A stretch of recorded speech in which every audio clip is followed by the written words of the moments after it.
Hello class 11th। बेटा कल एक टेस्ट लिया था यूनिट एंड डायमेंशन का, आज उसके सॉल्यूशन को डिस्कस करते हैं।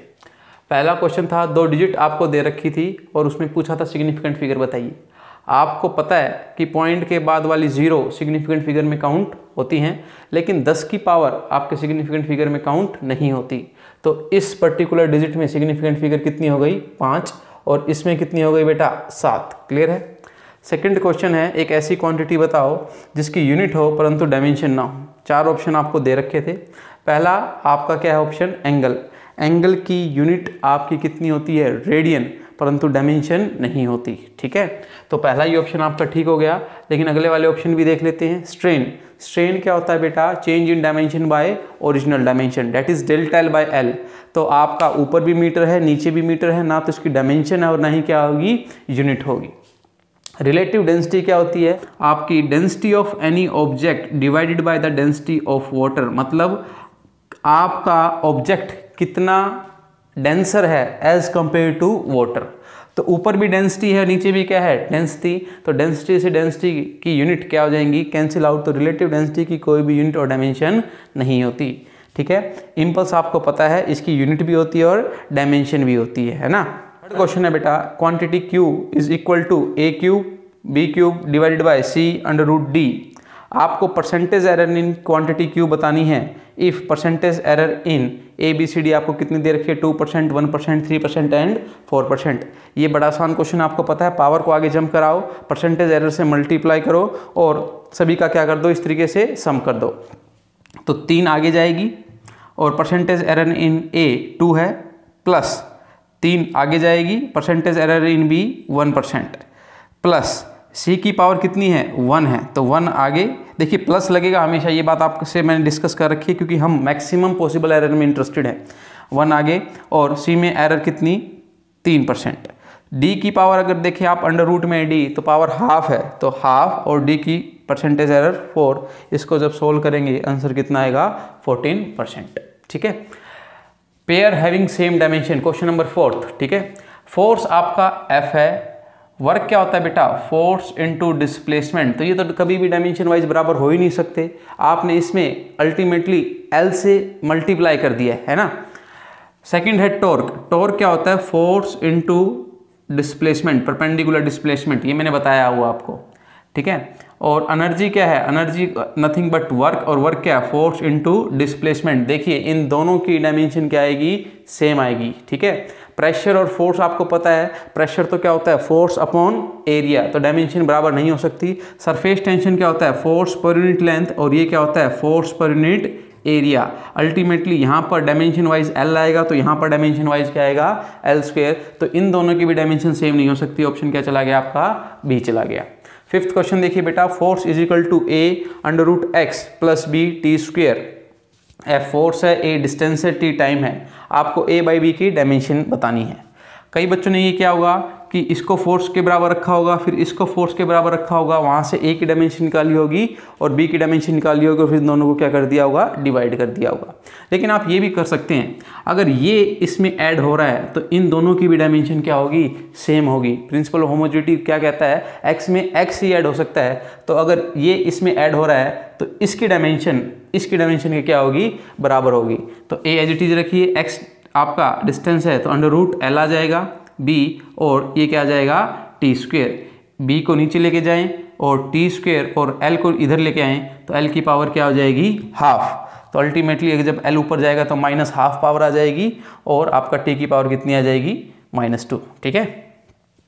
क्वेश्चन नंबर 6 देखिए, एक सब्सटेंस है जिसका मास इतना दे रखा है और उसका वॉल्यूम इतना दे रखा है। आपसे डेंसिटी पूछ रहा है और कह रहा है कि सिग्निफिकेंट फिगर को भी कंसिडर कीजिए। तो बेटा डेंसिटी क्या होती है? Mass by volume. आपने जब डिवाइड किया तो आंसर कुछ इस तरीके से आएगा 4.78। परंतु सिग्निफिकेंट फिगर डिवीजन में क्या कहता है कि लीस्ट आपको क्या देखना है? सिग्निफिकेंट फिगर किस क्वांटिटी का है, और आंसर में उतने ही सिग्निफिकेंट फिगर होने चाहिए। तो आप देखिए लीस्ट सिग्निफिकेंट फिगर कितने हैं? इसमें 2 हैं, तो आपके आंसर में भी सिग्निफिकेंट फिगर कितने होने चाहिए? 2। तो अब 2 सिग्निफिकेंट फिगर ये रहे, बात इस पर चली गई।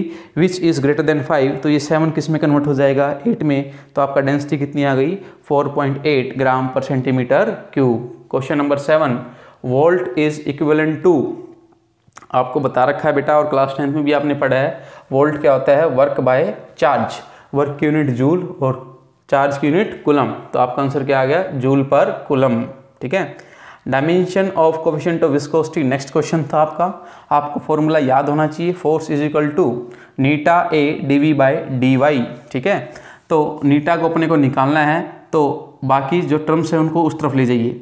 ए dv नीचे चले गए और dy ऊपर चला गया। फोर्स की डायमेंशन पुट करो, y क्या है, डिस्टेंस है, इसकी डायमेंशन पुट करो, एरिया की पुट करो, और dv क्या है, वेलोसिटी, चेंज इन वेलोसिटी, तो इसकी डायमेंशन पुट करो। जब आप इसको सोल्व करेंगे क्या निकल कर आएगा, ml-1 t-1। ठीक है। क्वेश्चन नंबर 9 देखिए, फोर्स आपको दे रखा था x by density, find out the dimension of x।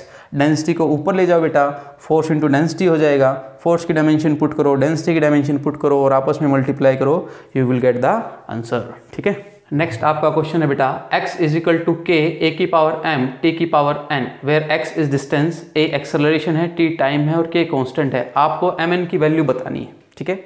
Dimension analysis की यूज करते हैं। x की डायमेंशन l पुट कीजिए, k कांस्टेंट है एज इट इज, एक्सेलरेशन की डायमेंशन lt-2 और उसकी पावर m, और t की डायमेंशन t होगी और उसकी पावर n। अब आप क्या करेंगे, जिनकी बेस सेम है उनको इकट्ठा कर लेंगे। पहले आप पावर को भी अंदर ले जाइए, l की पावर m हो जाएगी और t की पावर कितनी हो जाएगी, -2m, और यहाँ पर t की पावर n है, बेस सेम है, तो इकट्ठा कर लिख दिया मैंने बेटा -2m प्लस n। अब दोनों तरफ हम क्या करेंगे, पावर का कंपेरिजन। l की पावर यहाँ पर m और यहाँ पर l की पावर क्या है 1, तो मैं m को किसके बराबर लिख सकता हूँ, 1 के बराबर लिख सकता हूँ। यहाँ पर t की पावर है ही नहीं बेटा, ठीक है, तो मैं t की पावर 0 ज्यूम कर सकता हूँ और -2m प्लस n को किसके बराबर रख सकता हूँ, 0 के बराबर रख सकता हूँ। और m की वैल्यू 1 पुट कीजिए आप, और जब सोल्व करेंगे तो n की वैल्यू कितनी निकल कर आएगी, 2 निकल कर आएगी। नेक्स्ट है unit of modulus of rigidity बताइए। आपको पता है कि मॉडुलस ऑफ रिजिडिटी या फिर बोलूँ यंग मॉडुलस या फिर बोलूँ मैं बल्क मॉडुलस की वही यूनिट होती है जो कि किसकी होती है, स्ट्रेस की। और स्ट्रेस का फॉर्मूला क्या होता है, फोर्स पर यूनिट एरिया। तो यूनिट क्या निकल कर आई बेटा, न्यूटन पर मीटर स्क्वायर। ठीक है। एक क्वेश्चन दे रखा है कि time period is directly proportional to pressure, density and surface tension.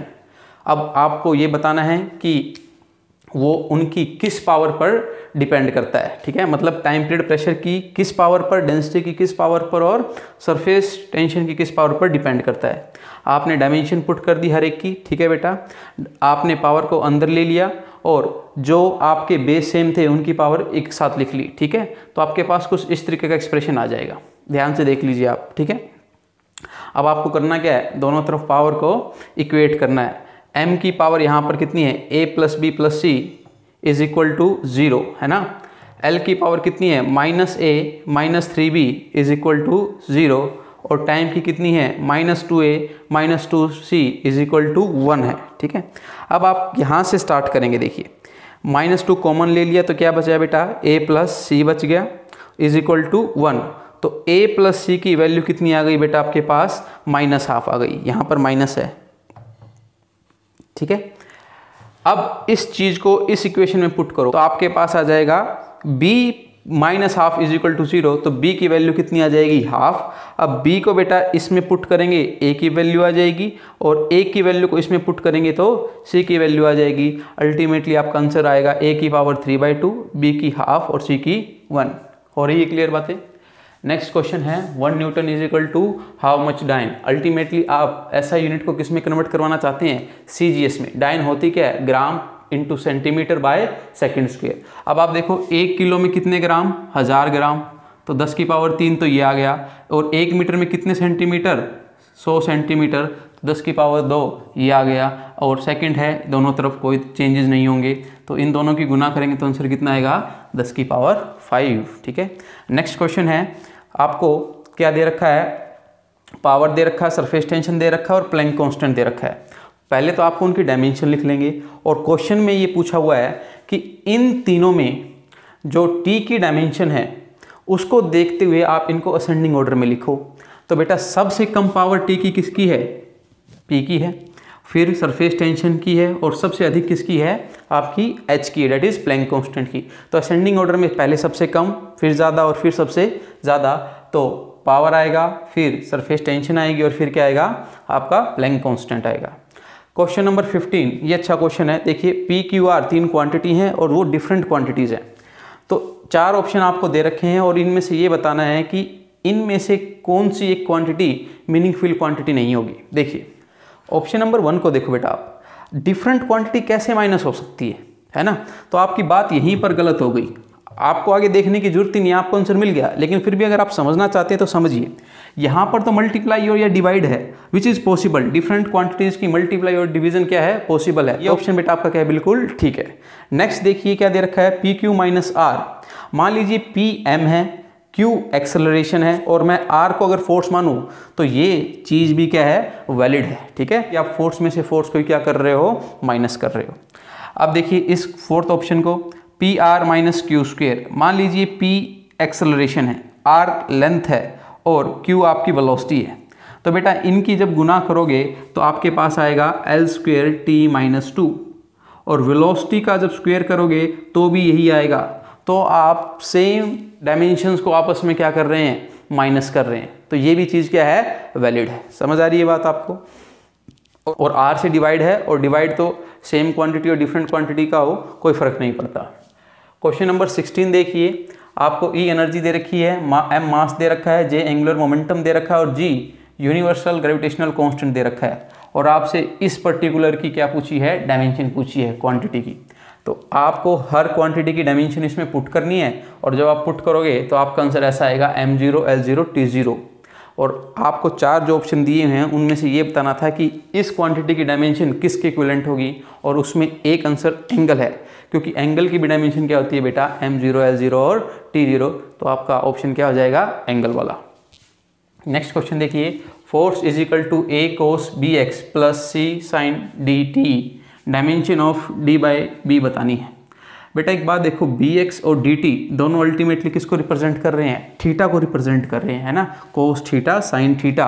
तो bx और dt की डायमेंशन किसके बराबर होगी, थीटा के, which is equal to m0 l0 t0। ठीक है, तो अगर मैं ये अल्टीमेटली क्या हो गया, 1 हो गया। अब x को नीचे लेके आऊँगा तो b की डायमेंशन क्या हो जाएगी, 1/l। और इसी तरीके से t को नीचे लेके आऊँगा 1 के, तो d की डायमेंशन हो जाएगी 1/t। आपको क्या निकालना है बेटा, d/b। ठीक है, d की डायमेंशन क्या है, 1/t और b की डायमेंशन है 1/l। ठीक है, तो ये t तो नीचे आ जाएगा और l पलटी मारकर ऊपर जाएगा। अल्टीमेटली आपकी डायमेंशन क्या आ जाएगी, lt-1। ठीक है, क्वेश्चन नंबर 18, आपको बोला है कि फोर्स को एरिया, वेलोसिटी और डेंसिटी की टर्म में रिप्रेजेंट करो। तो आपको क्या मान लेना है कि फोर्स डिपेंड करता है एरिया पर, वेलोसिटी पर और डेंसिटी पर, और उसकी पावर ABC मान लेनी है बेटा। और आपको फिर आगे पता है डायमेंशन को पुट करना है, पावर को अंदर लेके जाना है और सेम बेस वाली क्वांटिटीज़ को इकट्ठा करना है और दोनों तरफ क्या करना है, पावर का कंपैरिजन। तो आप जब ऐसा करेंगे तो A की वैल्यू 1 आएगी, B की वैल्यू 2 आएगी और C की वैल्यू 1 आएगी। क्लियर है। क्वेश्चन क्या था बेटा, time is equal to 2 pi under root L/g दे रखा था। T टाइम है, L लेंथ है और G मैंने क्या दे रखा था, एक्सेलरेशन ड्यू टू ग्रेविटी। तो पूछा था कि ये फॉर्मूला करेक्ट है कि नहीं है। तो आपको अल्टीमेटली दोनों तरफ डायमेंशन निकालनी है। अगर डायमेंशन ठीक आ गई तो आप बोल देंगे ये फॉर्मूला डायमेंशनली करेक्ट है। तो T की डायमेंशन आपकी T आ गई, 2 पाई तो कांस्टेंट है, अंडर रूट लेंथ की L आ गई और G की क्या आ गई, LT-2। लेंथ से लेंथ कट जाएगा और T-2 पलटी मारकर ऊपर जाएगा तो कितना हो जाएगा, T की पावर 2 और under root as it is. आपका अंडर रूट से बाहर क्या आएगा, T आएगा। तो T इस तरफ और T इस तरफ, right hand side is equal to left hand side. तो आप बोलेंगे ये डायमेंशनल फॉर्मूला क्या है, करेक्ट है। क्वेश्चन नंबर 20 देखिए बेटा, S is equal to A plus BT plus CT square. S आपका डिस्टेंस है, T टाइम है। आपसे यूनिट ऑफ C पूछी गई है। अब आप प्रिंसिपल ऑफ होमोजेनिटी लगाइए। अगर ये डिस्टेंस है तो अल्टीमेटली ये भी डिस्टेंस होगा और इनके बीच में प्लस है तो ये भी डिस्टेंस होगा, ये भी डिस्टेंस होगा और ये भी क्या होगा, डिस्टेंस। तो CT स्क्वेयर को मैं किसके बराबर लिख सकता हूँ, S के बराबर। तो C आ जाएगा S/T स्क्वेयर। डिस्टेंस आप मीटर में मेजर करते हो, टाइम सेकंड में, तो आंसर क्या आ गया, मीटर पर सेकंड स्क्वेयर। ये तो होगी आपकी टेस्ट की बात। अब कुछ डाउट मेरे को स्टूडेंट्स ने भेजे थे, वो डिस्कस कर लेता हूँ बेटा इसी लेक्चर में। क्वांटिटी सरफेस टेंशन आपको दे रखी है और बोला गया है 540 डायन पर सेंटीमीटर को एक ऐसे सिस्टम में कन्वर्ट कीजिए जिसमें मास 1 kg, लेंथ 1 मीटर और टाइम 1 मीटर में मापा जाता है। ठीक है, तो डायन अल्टीमेटली आपकी फोर्स की यूनिट होती है CGS में। तो फोर्स की यूनिट रखते हैं ग्राम सेंटीमीटर पर सेकंड स्क्वायर और ये centimetre as it is centimetre से सेंटीमीटर क्या हो गया, कैंसिल आउट हो गया। तो मेरे को अल्टीमेटली 540 ग्राम पर सेकंड स्क्वायर को आपको कन्वर्ट करना है, क्योंकि लेंथ का काम है नहीं तो बेटा मेरे को कन्वर्ट किस में करना है, केजी और मिनट के हिसाब से। ठीक है, आपको पता है बेटा सिस्टम ऑफ यूनिट चेंज हो जाएं, ठीक है, परंतु क्वांटिटी सेम रहती है। 1 किलो 1000 ग्राम के ही बराबर रहेगी। तो 540 ग्राम पर centimetre square is equal to N2 kg minute square. ठीक है, N2 निकालना था, इस यूनिट्स को आप इधर की तरफ ट्रांसफर कर दीजिए, मिनट स्क्वायर ऊपर आ जाएगा और kg नीचे। ठीक है, तो 540 ग्राम पर सेकंड स्क्वायर, मिनट को सेकंड में कन्वर्ट करेंगे तो 60 सेकंड का स्क्वायर और केजी को ग्राम में कन्वर्ट कर लिया। ठीक है, ये स्क्वायर है, स्क्वायर खुलेगा तो कितना आ जाएगा, 3600 सेकंड का स्क्वायर। ठीक है, अब देखिए सेकंड स्क्वायर से सेकंड स्क्वायर गया, ग्राम से ग्राम कैंसिल आउट। ठीक है, 2 जीरो ये गई बेटा और 1 जीरो ये गई, तो 54 × 36 बचेगा, तो उसकी गुना करेंगे आएगा 1944। So this will be the value of surface tension in this new system. ठीक है, एक आपका डाउट आया है बेटा, इसको देखते हैं। An incline plane rise 1 in 10, इसका मतलब क्या है पहले समझते हैं, फिर क्वेश्चन को भी आगे मैं डिस्क्राइब करता हूँ। मान लीजिए आपके पास कुछ इस तरीके से एक प्लेन है, इंक्लाइन प्लेन है, जैसे पहाड़ी है ना, कुछ एंगल थीटा बना रही है, वो किससे, आपके ग्राउंड से और बेस लेवल से। ठीक है, तो इस लाइन का मतलब क्या है कि जब आप इस प्लेन पर 10 मीटर चलेंगे तो इसकी हाइट 1 मीटर ऊपर उठ जाएगी। ठीक है, an incline plane rise 1 in 10 का मतलब क्या है कि वो 1 मीटर ऊपर उठता है जब आप उसके ऊपर कितना चलते हैं, 10 मीटर। और क्वेश्चन ये पूछा गया है, if length of incline plane is 5, अगर इस पूरे प्लेन की लेंथ ही 5 हो तो h बताइए। ठीक है, वैसे आपको समझ भी आ गया होगा क्वेश्चन, 10 पर उठता है 1 तो 5 पर कितना उठेगा, आधा। चलिए फिर भी देख लेते हैं, 10 इंक्लाइन प्लेन पर चलने पर कितना उठता है, 1 मीटर ऊपर उठता है। तो अगर लेंथ 5 ही हो तो कितना ऊपर उठा हुआ होगा, ये निकालना है। तो आप देख सकते हैं सिमिलर ट्रायंगल्स हैं, आपका 1/x इज इक्वल टू 10/5 हो जाएगा और x कितना निकल कर आ जाएगा, हाफ निकल कर आ जाएगा। एक क्वेश्चन और भेजा है स्टूडेंट्स ने, और ये एरर से रिलेटेड क्वेश्चन है। ठीक है, क्या गिवन है, 2 रेजिस्टेंस गिवन है, R1 गिवन है 100 ± 3 ओम, R2 गिवन है 200 ± 4 ओम, है ना। तो इक्विवेलेंट रेजिस्टेंस बताओ जब ये किस में कनेक्ट हो, पैरेलल में। तो आपको पता है जो आपका आंसर आएगा वो इस फॉर्म में आपको रिप्रेजेंट करना है। आपने क्लास 10th में पढ़ा है equivalent resistance when they are connected in parallel क्या होता था, 1/r is equal to 1/r1 + 1/r2, मतलब रेसिप्रोकल होकर आपका ऐड होता था।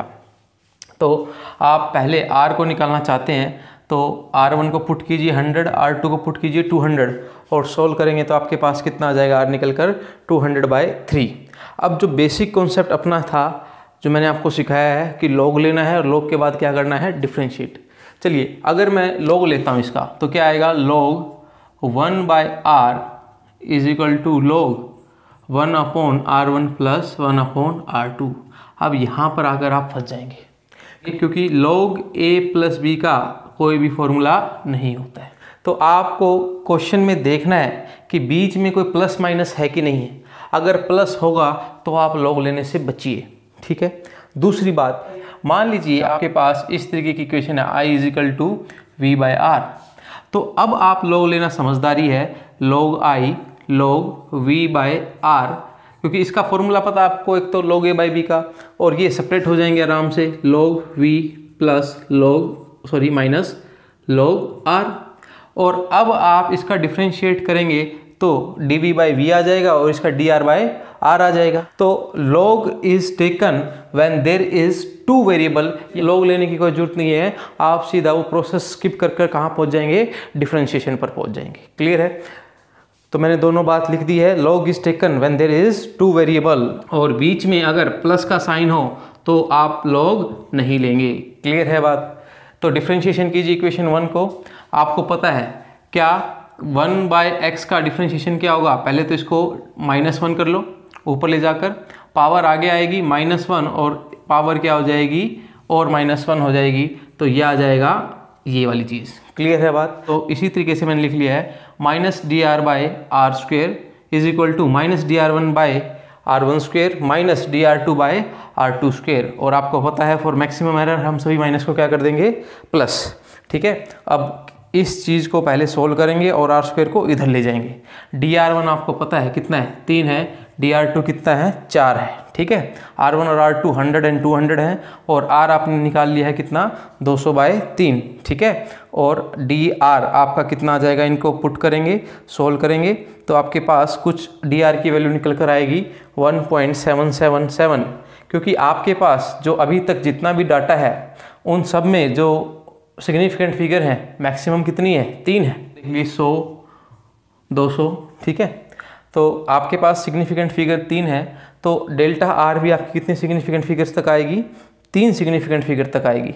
3 सिग्निफिकेंट फिगर मतलब ये बात 7 पर गई, ग्रेटर देन 5, तो ये किस में कन्वर्ट हो गया, 8 में कन्वर्ट हो गया, ठीक है। तो अब आप अपने रिजल्ट को लिख सकते हैं यहाँ पर कैसे, 200/3 प्लस माइनस 1.78 ओम।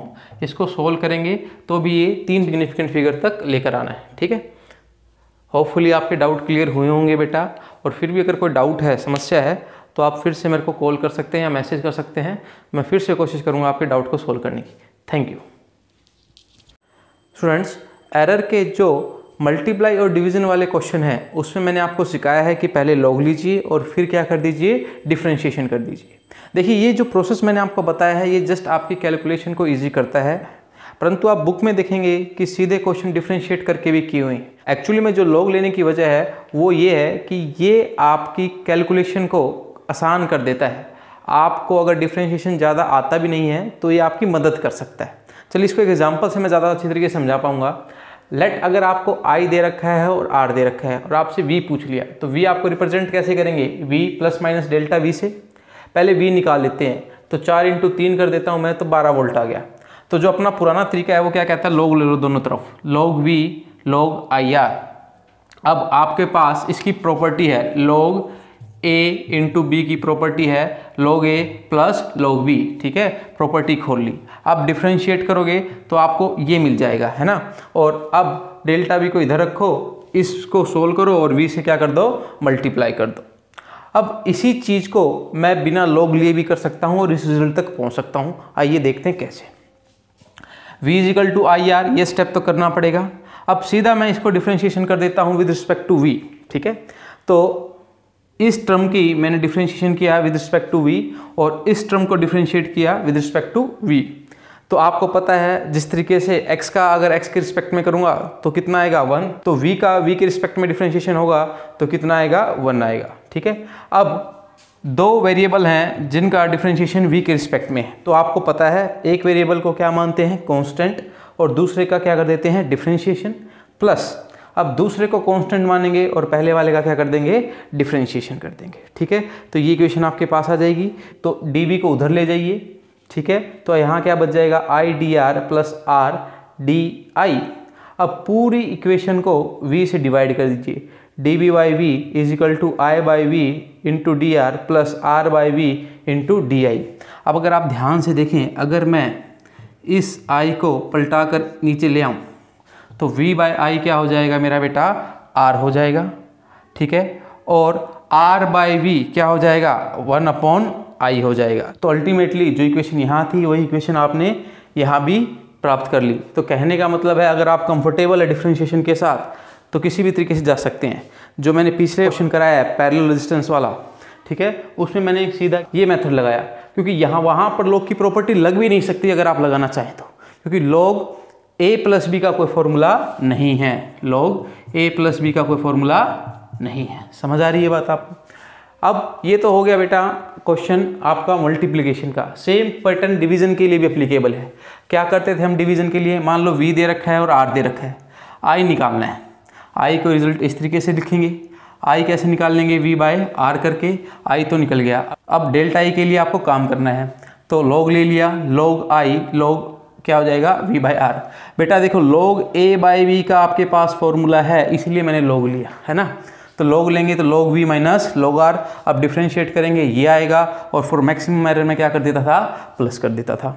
लेकिन अगर आप log से ना लेकर सीधे डिफरेंशिएशन करें तो भी सेम आंसर आएगा, उसको भी देख लेते हैं। i = v/r तो करना पड़ेगा ये वाला स्टेप आपको। फिर यहाँ पर डिफरेंशिएशन किया किसके रिस्पेक्ट में, i के रिस्पेक्ट में।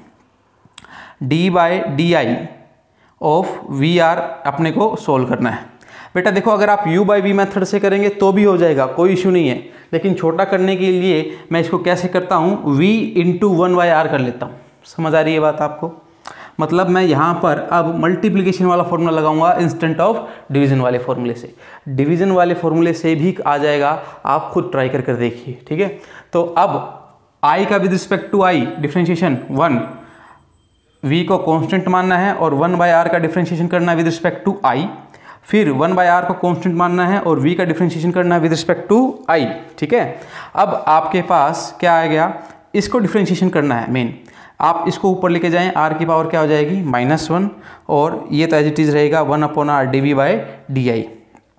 देखो अब आपको पता है कि पहले किसका होगा, पावर का डिफ्रेंशिएशन, -1 आगे जाएगा और यहाँ पर एक और -1 आएगा तो r की पावर कितनी हो जाएगी, -2, और फिर इस फंक्शन का होगा dr/di। चेन रूल लगाया मैंने, आप समझ गए होंगे, है ना, और प्लस 1/r dv/di। अब देखिए ज़रा ध्यान से, यहाँ पर आपके पास क्या आ गया बेटा, 1 is equal to -v/r square dr/di plus 1/r dv/di, ठीक है। अब आप क्या करें, इस di को उधर ले जाएं, di इधर आ गया, इधर से दोनों से कॉमन लेकर उधर ले गया बेटा मैं, -v/r square into dr plus dv/r, ठीक है। अब आपको करना क्या होगा, पूरी इक्वेशन को i से डिवाइड करना होगा, di/i -v/r square into i into dr plus dv/r into i। ir क्या हो गया बेटा, v हो गया। इस r स्क्वेयर को बेटा क्या लिख सकता हूँ मैं, r इंटू r, और ये ir मिलकर क्या हो गया, v हो गया, है ना, समझ रहे हो बात। और इस v से ये v क्या हो गया, कैंसिल। आपके पास क्या आ गया, di/i is equal to -dr/r plus dv/v। देखिए आपकी ये इक्वेशन और इक्वेशन मैच कर गई। अब आपको मैक्सिमम एरर के लिए इसको क्या ले लेना है, प्लस लेना है। तो होपफुली आप समझ पाए होंगे, ये मैटर नहीं करता कि आप लॉग लें या नहीं लें, लॉग आपकी कैलकुलेशन को जस्ट क्या करता है, इजी, सीधे डिफ्रेंशिएशन करके भी हर क्वेश्चन को सोल्व किया जा सकता है, बशर्ते आपकी ग्रिप डिफ्रेंशिएशन में क्या हो, अच्छी हो, ठीक है।